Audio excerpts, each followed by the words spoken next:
Hello guys! Ayan, so ako ulit si Auntie Arlene. So kung naghahanap kayo ng bansa na napaka-safe at tawag dito, kung natatakot kayo na baka bigla kayong i-terminate o bigla na lang pabalutin kayo ng amo nyo at pauwiin or kung ano man, is i-consider nyo guys ang Singapore. Wow! Ang galing sumayaw at ang ganda, ganyan ang mga dugong Pilipino. So yun guys, bakit ko sinabi na sa Singapore ay mas okay? So guys given talaga kahit saang bansa ka, nandun yung hirap, nandun yung pagtitiis, nandun yung lahat ng worst na pwede nyo maranasan pag nag-abroad kayo is mararanasan nyo. So kung yung pagod nyo sa Pinas, isipin nyo pagdating nyo dito is dapat times 10. So yun, para hindi kayo biglang mabigla. At saka yung patient nyo, yung kung ano man lahat talaga ng pagtitiis, talagang ilagay nyo sa isip nyo na dapat pagka nag-abroad kayo is mentally, emotionally, spiritually, financially, lahat ng li. So yun, ang pag-abroad is i-ano nyo na talaga sa sarili nyo guys, baunin nyo. So yun, pero yun nga lang ang nagustuhan ko kasi guys kagabi nagsuscroll ako sa Facebook ko and hindi ko alam kung bakit na siguro mayroong sabi nila parang pag yun yung lagi mong napapanood sa feeds mo is yun yung laging yun yung laging lalabas. So yun, meron kasi ako na-click yata dati na about sa merong isang kababayan, pero ito is nangyari sa Hong Kong. So yun, ang nangyari naman sa kanya is meron ako dun, nakalimutan ko na, hindi ko siya pina-follow, pero pag nakikita ko nagpa-flash sa mga reels sa Facebook, pinapanood ko talaga. So yun is maiksi lang ang buhok niya na babae na nasa Hong Kong siya, pero natutuwa kasi ako sa kanya kasi nga nararamdaman ko yung pagiging totoo niya.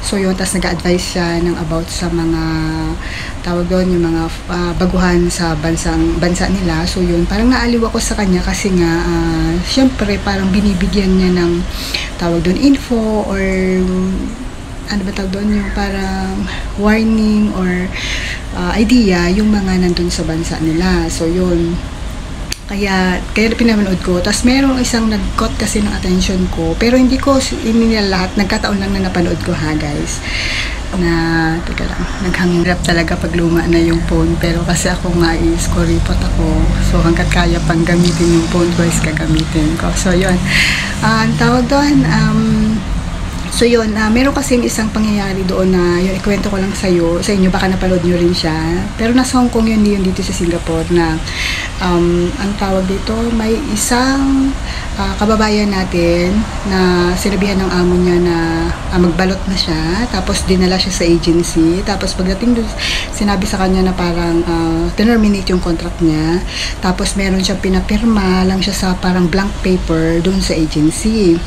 Ngayon, tawag dito, bali pumirma naman daw siya. Ngayon yung friend nung na-terminate is parang nag-seek ng advice doon sa nagbibigay ng advice yung para sa ginagawa ko. So yun, ganun siya. So nung sabi niya, sige ibigay mo sa akin yung number para siya yung kakausap doon sa na-terminate. Ngayon, nung tinanong niya naman yung na-terminate is bakit ka pumirma? Kasi guys, lagi nyo tatandaan ha, kahit blank paper yan, kahit ano yan, as long as hindi nyo alam or hindi nyo nabasa yung nakasulat or hindi nyo na nabasa nyo man at hindi na-explain sa inyo na maayos at hindi nyo naintindihan, huwag kayong pipirma.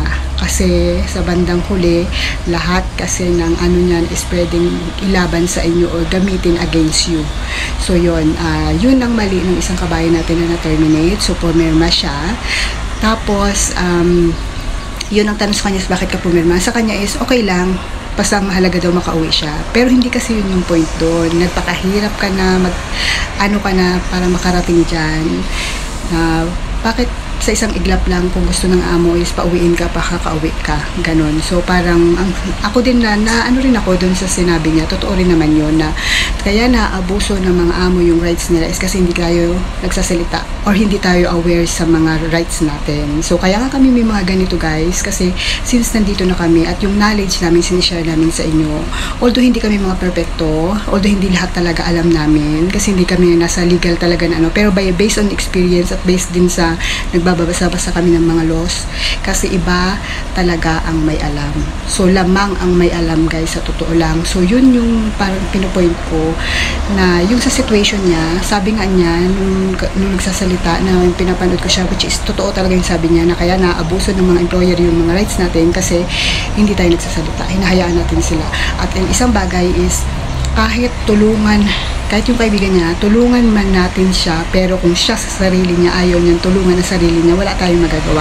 Kasi dito sa abroad guys, kahit nandito ako, kahit nandito yung ibang mga tao na kapwa natin Pilipino, in your case, ikaw lang at ikaw lang ang makakatulong sa sarili mo. Kaya dapat ikaw mismo sa sarili mo, kung gusto mo nagkaroon ng magandang result, o kung gusto mo na maging fair ang situation para sa'yo, mag-stick ka sa sarili mo. Hindi yung kung ano yung sinabi ng amo mo, alam mo sa sarili mong mali yun, sunod-sunuran ka lang. So kaya minsan may mga tao na naargabiyado kasi hindi nila pinaglalaban yung sarili. Baka sabihin nyo naman na, ay, kasi kaya ka nagsasalita ng ganyan kasi ano, ang tawag doon, hindi nangyayari sa sitwasyon mo. Kaya nga guys, iba-iba tayo ng situation. Hindi ako inaabuso, hindi ako inaano yung rights ko kasi alam ng mga amo ko na alam ko ang rights dito. So pag naalaman nila na alam mo yung rights dito, hindi ka nila anuhin, hindi ka nila parang tawag doon iisahan, hindi ka nila ano, kasi syempre alam nila na pwede mong ibalik sa kanila na may alam ka pwede mong iano sa kanila kung ano nilalaban nila sa'yo. So yun, kaya as long as tama yung inano mo, wala kang ginagawa masama, wala kang ano, hindi kayo nagrabado. Kasi common sense lang, bakit ka pipirma sa isang papel na blank paper yan? Pirma yan pwede yan na ano, ilaban sa'yo So yun, basta tama rin naman talaga yung sinabi nung napanood ko. Pero yung case na yun is nangyari yun sa Hong Kong, hindi po dito sa Singapore. So at yan ay bawal na bawal dito sa Singapore. So yun, kaya lang nakumpara ko lang din na kung gaano ka-safe ang Singapore kumpara din sa ibang country. Pero hindi ko nila lahat. Although malaki talaga din ang sahod ng Hong Kong at saka yung mga naaliw ako sa kanila kasi malaki na sahod nila. Tapos may annual leave pa sila na tinatawag at saka tuwing holiday is na talagang no matter what happen, may holiday talaga sila. So dito kasi is depende na lang sa amo. So yun, tawag doon. Pero pagdating sa safety talaga, para talaga sa akin, hindi ko talaga ipagpapalit ang safety dito sa Singapore kasi guys, una sa lahat, bawal po yan dito na basta ka na lang pauuwin ni amo ng pababalutin ka, bibilhin ka ng plane ticket, pauuwiin ka. Hindi po pwedeng ganun-ganun kasi bago po mag-hire si employer ng helper or ng ano is meron po yan silang mga requirements. Isa na doon, yung kung tayo ay nagsisitling in program tayo, pa inaalam natin yung rights, batas natin dito sa Singapore, sila din po. Pinapaalam sa kanila yung mga rights nila at kung ano ang rights ni helper at kung ano yung dapat na i-provide nila sa atin. At financially stable sila na kaya talaga nila maka-hire ng foreign workers. Yun yung nagbibigay sila ng, o hindi nagbibigay actually,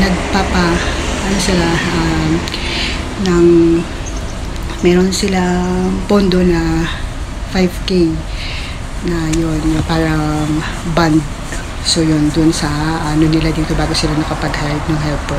So yun, at pwede yun, mawala sa kanila, forfeited yung pera nila na yun pag sila mismo ang gumawa ng against sa contract nila dito sa pag-hire sa atin. So yun, for example, kung niminaltrato nila tayo or naman is pwedeng nagkaroon hindi magandang ano, basta na lang tayong pinaano nila yung gano'n, pinauwi or pinaano na something na gano'n na wala talaga tayong kasalanan, basta nilabag nila kung ano yung ano nila sa atin, tawag doon, inabuso nila yung karapatan nila sa atin. So yun, so isa rin yun na kaya hindi basta-basta si employer na ano tayo, basta na lang tayo pauwiin, basta na lang tayo pa iitsapera ng gano'n na lang kasi nakakontrata tayo sa kanila.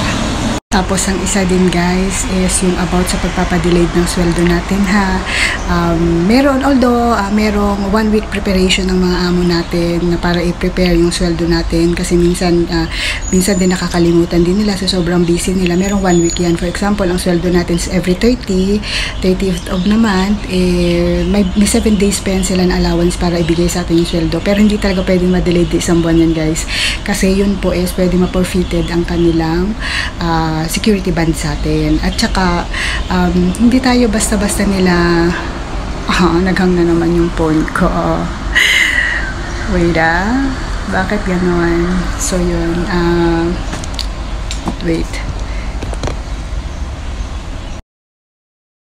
So ayan, sana okay na. Itong phone ko no, ayun na lang nangyari sa'yo. Kaya hindi ako pwede mag-video din ng matagalan kasi nga baka biglang mamatay. Minsan nawawala, nagre-record ako, bigla na lang siya nawawala. Kaya may mga ilan na na yun. So mabalik tayo sa usapan. So yun nga, maliban doon, marami. Kaya hindi yan sila basta-basta guys na basta lang tayo na pauwiin. At saka alam nyo ba dito, meron lang limit sa loob ng isang taon na pwede mag-hire ang isang employer. Hanggang 4 na helper lang ang pwede nilang i-hire sa loob na isang taon. Pagka sila po katulad niyan, ayaw nila sa'yo, so isang buwan ka pa lang sa kanila, mag-hire na naman sila ng helper hanggang sa maka-4 lang yan sila sa loob ng isang taon. Ngayon, pagka naka-4 sila, obserbahan yan sila at kailangan nila magpasa ng parang anuhan sila kung ano reason bakit papalit-palit sila ng helper, tapos magsa-seminar ulit din sila. Tapos or worst niyan, pag napatunayan na talaga may problema sa kanila is hindi na yun sila bibigyan ng helper. So yun, kaya ganun ka ang kwan nila dito, batas nila. At saka maganda din dito guys is maraming organization. Sabi ko nga sa inyo, merong maliban sa MOM o yun parang dole niya, dole natin sa Pinas, parang MOM dito yung Ministry of Manpower. Walang kinikilingan yun guys, kaya takot yung mga employer din dyan kung ayaw nila magkamulta. So yun, meron ding FAST at meron ding CDE. Wait lang may ipapakita ako sa inyo. Eto guys, nilagay ko kasi yung number ko dyan sa taas kasi nga baka ang bigla kong mahulog, at least meron akong number. So ito guys ay ayan yung name ko. So member ako ng FAST. Member ako ng FAST. So ito guys is may bayad to. Nung time ko kasi nag-aral ako, nakuha ko lang to ng $18, valid to for 1 year. Pwede ko siyang i-renew after nun. Ang $18 guys is parang nasa 600 o 700 pesos sa atin. Good for 1 year na yan. Pero maraming benefits to. Maraming mga to guys, mga palibre-libre ni FAST. Tapos yung mga gym ko, yung mga ibang mga events nila, basta member ka is libre. Marami silang mga kung gusto mo magdala, may party ka o birthday mo, meron silang, pwede ka makaano sa parang video okay nila doon. Yung parang may booth sila doon na aircon pa yon. Tapos pwede kang gumamit ng mga nila, yung may party kayo, pwede kang makigamit ng room nila doon, ng libre, yung parang events room, yung mga ganon. Basta member ka ng FAST. So yun, pero usual lang nagagamit ko lang yan sa gym lang, tsaka yung sa mga ibang events nila. Kasi pag hindi ka member nila is parang hindi ganun nila na-allowed kasi syempre binabayaran natin yan. Pero yan is sobrang sulit guys kasi pag member, ang FAST kasi guys ito, so may papakita ko sa inyo dyan na isang nangyari sa kanya na tingin ko hindi to Pilipina kasi yung name nito, although gumamit man sila ng screen name lang, hindi talagang tunay na name niya is, yung alias niya is parang hindi pang Pilipina. So yan guys, ang nangyari sa kanya is parang siya ng amo niya ng parang nag-commit siya ng crime na hindi naman talaga totoo. So syempre, ano bang laban ng helper sa amo lang? So dito sa Singapore guys is maraming laban ng helper sa amo lang kasi maraming organization na pwedeng lapitan ang mga helper dito at maraming mga libre. Katulad niyan, meron silang libreng lawyer para sa atin kasi tayo hindi natin afford yan kasi kaya nga tayo nagtatrabaho dito bilang helper lang kasi yan lang yung sweldo na kaya natin, tapos magaan pa tayo ng lawyer, diba? So yun, kaya patas sila dito. So yun, yung FAST ang kung saan siya pwedeng lumapit para maging malinis na yung pangalan niya. And God is good, ayun. So as long as tama ka or wala ka naman talagang nilabag talaga na ano sa'yo, is pag diniin ka ng employer mo, kaya hindi rin pwede ang mga employer dito masasalidin ka kasi marami kang pwedeng lapitan dito. So yan, yung fast, lumapit siya sa fast, ayan. So natulungan siya para i-clear yung name niya. So kasi once kasi guys na napatunayan dito na may mali ka or pinawi ka ng amo, ay parang kasi kailangan kasi magbigay ng statement yung amo mo kung bakit ka pa uuwiin, bakit ka ano. Hindi yan sila basta-basta magbibigay ng notice na ipapaalam pa yan sa Ministry of Manpower kung bakit kanila pakakawala ng employer mo. Magbibigay yan ng ano. Pag medyo tagilid yung employer, tagilid yung MOM, parang hindi nila mag-ano yan, mag-interview yan sa helper. Kumbaga, pag hindi satisfied yung for example, yung MOM o yung dole nila na sa employer sa pinasa. Kasi online lang yan guys, hindi yan pupunta o hindi yan tatawag ang employer sa dole nila dito na sabihin na pauuwiin ka, bakit ika-cancel mo yung working permit niya, pauuwiin mo siya ng bansa nila. Pag hindi sila satisfied sa reason mo, pupunta yan, mag-grant yan ng tawag doon, interview sa helper para makuha yung rights. Ngayon, kung bibigyan ka na ng chance na para yung side mo, sabihin mo na yung gusto mo sabihin, lahat ng sa side mo, kasi para hindi ikaw mabaliktad. Kasi yun ang problema sa iba. Kaya hindi takot yung mga helper na mag-voice out kasi nga laban nila sa employer, may pera yun. Pero dito sa Singapore guys, hindi. Marami kang pwedeng lapitan dito. Pumunta ka nga kung saan dyan. Marami yan sa kahit mga MRT station. Marami yan yung mga CDE. Wait lang. Tinatamad na akong malis guys. Pero meron din ako dyan yung mga may namimigay ng mga ng mga CDE na nakalagay doon yung numbers nila na pwede mong tawagan. Or kahit nga lang na yung sa phone mo lang. Yung sabi ko sa inyo, i-download yung SG Work Pass. Nandoon yung number ng MOM, nandoon yung number ng FAST, nandoon yung number ng CDE, nandoon yung number ng AIDA, nandoon yung mga number ng mga ibang organization dito na pwede nyo lapitan at hindi ka nila i-chop pera lang. Talagang aanuhin ka nila, entertainin ka nila. Kasi bayad yan ng government, hindi tayo nag-ano dyan. Kaya kumbaga wala tayong takot, walang pangamba. Kaya ngayon lang, kung wala ka lang alam talaga sa batas dito, hindi mo alam na ganun ang nila dito, ganun kasi tayo or ganun ang nila sa atin, pagpapahalaga nila sa atin, talo ka talaga kasi lamang talaga ang alam guys. So kaya ako hindi ako pwedeng basta tatuin na lang o kasi isang ko lang sa phone ko yun, tapos may mga dito, may mga tawag doon, kung ano yung pwedeng tawagan nila, hotline, di ba? So yun.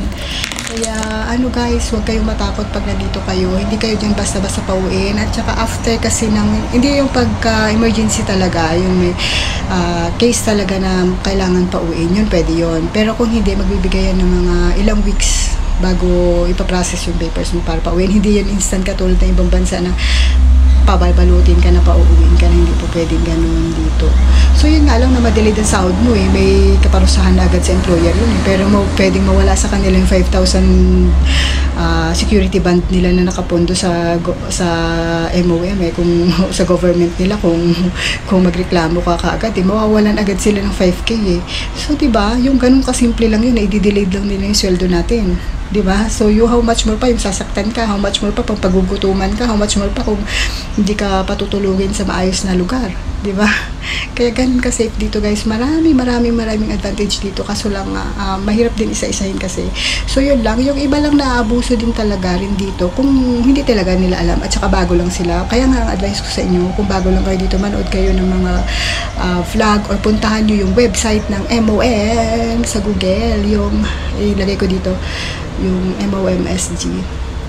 So yan, ilalagay ko yan dito para kayo na lang yung ang may nakalagay dyan na may circle ako kung saan nyo yung migrant domestic worker na site yung ba, di ba, napuntahan nyo na yung MOM tapos doon, kasi may mga iba-ibang yan, may S-Pass, may kung anong mga pass yan, work permit holder, so kung saan yung para sa atin ng mga domestic helper. So yun yung nyo para malaman nyo yung rights nyo guys. So kasi ulitin ko, lamang ang may alam. So yun lang, bye bye.